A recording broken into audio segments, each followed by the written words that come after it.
Motorsport, a predominantly male-orientated industry, and a wonderfully noisy one and very colourful one, is highlighted through the Austrian Grand Prix this Sunday and Silverstone in the United Kingdom the week before. Charles Leclerc and Carlos Sainz Jr. took the winner's podium. All great stuff there. Now, however, despite being one of the few sporting activities in which men and women can compete alongside each other on equal terms, and despite support from Lewis Hamilton and David Coulthard, women in motorsports do remain pretty low down the agenda. There is their own particular grouping where they compete, but very little presence, and not for a long time, in Formula One. There is a separate event, but not, as I say, in the main one that we just featured there with those clips. She, however, changed all of that, working very hard to change it going forward as well.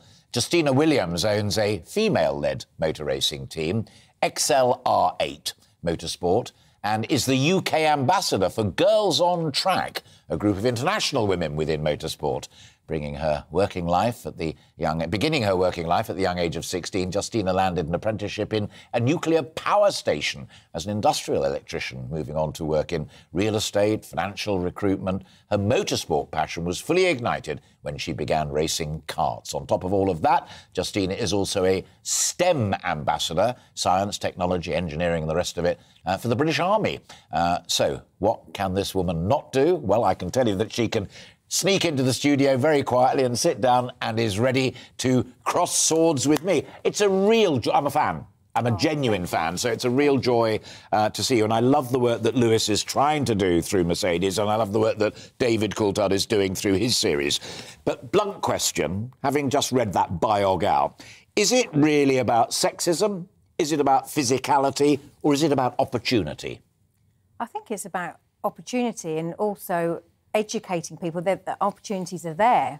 So for me, I had the opportunity. I had been a racing driver, and someone said I had the mini challenge owners at the time, so I think you could run a really good race team. And I thought, let's give it a go. And when you started doing karts, was that because mum and dad had a bit of spare money to do, or did they have... I mean, Lewis Hamilton started off in karts, as many of them do, and his dad ended up doing 3 jobs to support Lewis's passion. Yeah, now, when I was very young, I was competing in judo. So I got my first gold medal at the age of 8 and then continued to compete in that. But it was later in life when me and my husband had the money that we'd built up over the years to go karting.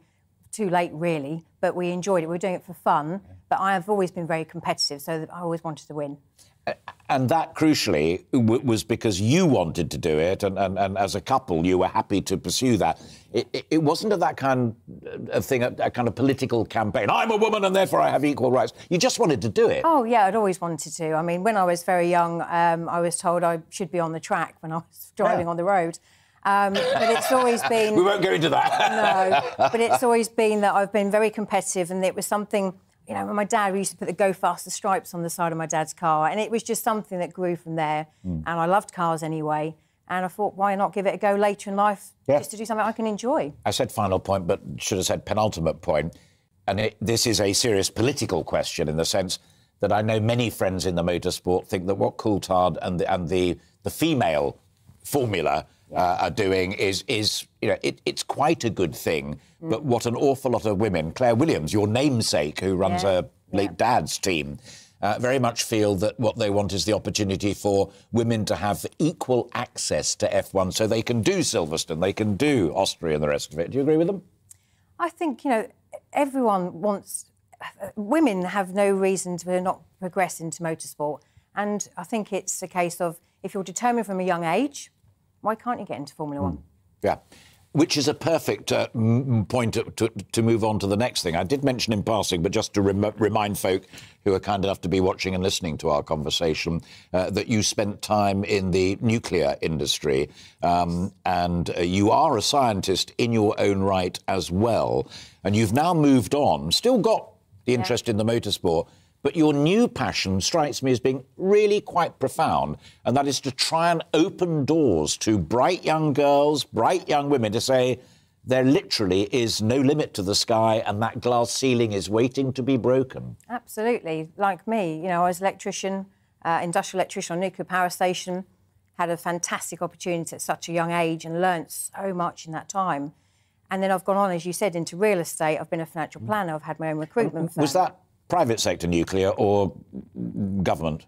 Private sector. And, you know, all these things that I've had the opportunity to do, I've never felt I've been held back. It's just I want to do it, and everyone else can do the same. Do you sometimes feel, though, that you're kind of a rare shining example of that? Because I can remember a very good friend of mine, Patricia Hewitt, who was a very senior Secretary of State under Tony Blair, and one of her great passions, and she wasn't just a silly, wokey person, she just thought bright young girls and then later on women, whether it was in school, university or industry, should see all sectors an opportunity, not least science, technology and computing she had a big thing about as well. Yeah, absolutely. That was years ago. Yeah, and I think I've been very lucky to be involved with the British Army as a STEM ambassador for them. I'm an ambassador for the FIA Girls on Track UK, as you said. And it's really giving them the opportunity. We've done events recently where they come along, they see what we do and see behind the scenes. And it's really... they say, who likes maths? And the amount of them that like maths, they put their hands up. Well, you don't just have to be an accountant. Maths is the most important thing of being an engineer in motorsport. So it opened their eyes, and they came away with such enthusiasm and excitement that I can do something different. There's so many things you can do. Did I just hear a car go in my ear? I thought I did. She and I have heard quite enough of that. I think what I didn't know at all until I read the briefing that my lovely team, who just played racing cars in both of our ears, told me before we came on air, is the stuff with the Army. Now, I'm a Royal Air Force brat. My dad was there. And to be honest, I think he and his generation probably would not have approved of some of the advances that are being made. And yet, right here, I had dinner with the Chief of the Defence Staff the other night. One of the things he's most proud of is it's not tokenism, it's not filling in quotas. These women are competing alongside men, whether it's to command a ship, lead a squadron of fighter planes, a battalion of fighting soldiers, exclusively on merit. Yeah, absolutely. And you're ahead of the game. Yeah, you know, again, just showing them that the opportunity is there. They need to see it, because often you talk about it, but it's different actually seeing it in action. So, yes, having these girls... But old fuddy-duddy generals in their moustaches and sitting in White's Club sipping brandy and whatever are the least likely people to say, yeah, let's have equality here on merit? Is that because you pushed them? No, it's that they really are pushing for having females in the Army, and just in general, encouraging engineers that are females and engineers in general. We are lacking engineers in the UK. We need more. So me being able to help with the STEM and being an electrician by trade helps that, and I did that, and then I've moved on to do something else. Again, it's just very much, it is all about educating them.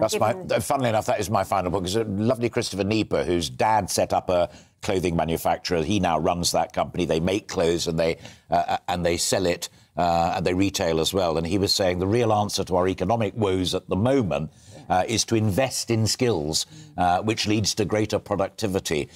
This isn't just equality for bright young things who happen to be able to drive very quickly, rather elegantly. So are you talking to employers as much as you're talking to schools, or is the real core work to be done at a school level?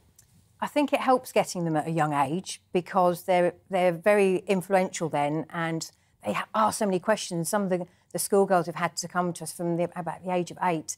There's question after question, and it's quite fantastic that they have all these questions to ask. So, yes, employers as well, but I think it needs to start at a younger age, and therefore working with the Army and with the FIA to get them at a very young age is where you get a better result of them realising. When we've done, I'll put you in touch with my daughter, who was a headmistress at the age of 27 and is now a manager in an education division.